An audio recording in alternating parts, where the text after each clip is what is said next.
Bike മോഷണ സംഘത്തിലെ 3 പേർ തൃശൂരിൽ പിടിയിലായത് മേത്തല സ്വദേശി സുമേഷ്, കണ്ടംകുളം സ്വദേശി അഭിനവ്, അഴീക്കോട് സ്വദേശി വിജിൽ എന്നിവർ. മൂവരും യമഹ കമ്പനിയുടെ ബൈക്കുകൾ മാത്രം മോഷ്ടിക്കുന്ന സംഘത്തിലെ കണ്ണികൾ.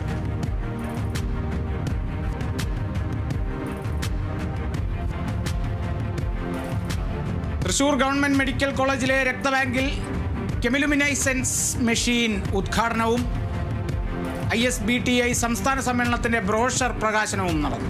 Principal doctor N. അശോകൻ ഉദ്ഘാടനം ചെയ്തു.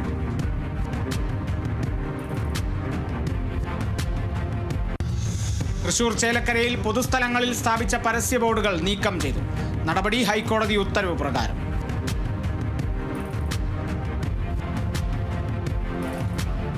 അനയെഴുന്നള്ളിപ്പിനും വെടിക്കെട്ടിനും കൊണ്ടുവന്ന കോടതി നിർദ്ദേശങ്ങൾക്കെതിരെ ജനകീയ പ്രക്ഷോഭം സംഘടിപ്പിക്കാൻ തൃശൂർ ഉത്സവാഘോഷ കമ്മിറ്റി.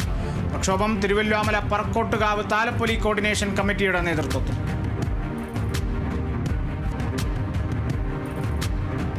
തൃശൂർ അന്തിക്കാട് അങ്കണവാടി കുരുന്നുകൾക്കായി കലോത്സവം സംഘടിപ്പിച്ചു. ജില്ലാ പഞ്ചായത്ത് അംഗം VN സുർജിത്ത് ഉദ്ഘാടനം ചെയ്തു.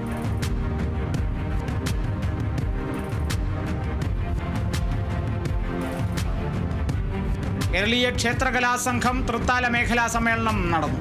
തൃശൂർ ശ്രീ മുക്കാരത്തിക്കാവ് ഭഗവതി ക്ഷേത്രം ഓഡിറ്റോറിയത്തിൽ നടന്ന സമ്മേളനം സംസ്ഥാന പ്രസിഡന്റ് ഡോക്ടർ ദിനേശ് കർത്ത ഉദ്ഘാടനം ചെയ്തു.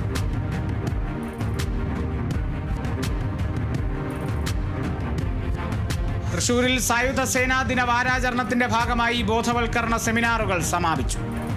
പരിപാടി സംഘടിപ്പിച്ചത് 24 Kerala battalion associated NCC officer major PJ സ്റ്റൈജുവിന്റെ നേതൃത്വത്തിൽ. വിവിധ സ്കൂളുകളെ ഉൾപ്പെടുത്തി സംഘടിപ്പിച്ച സെമിനാറിൽ സായുധ സേനാ ദിന സ്റ്റാമ്പ് വിതരണം ചെയ്തു.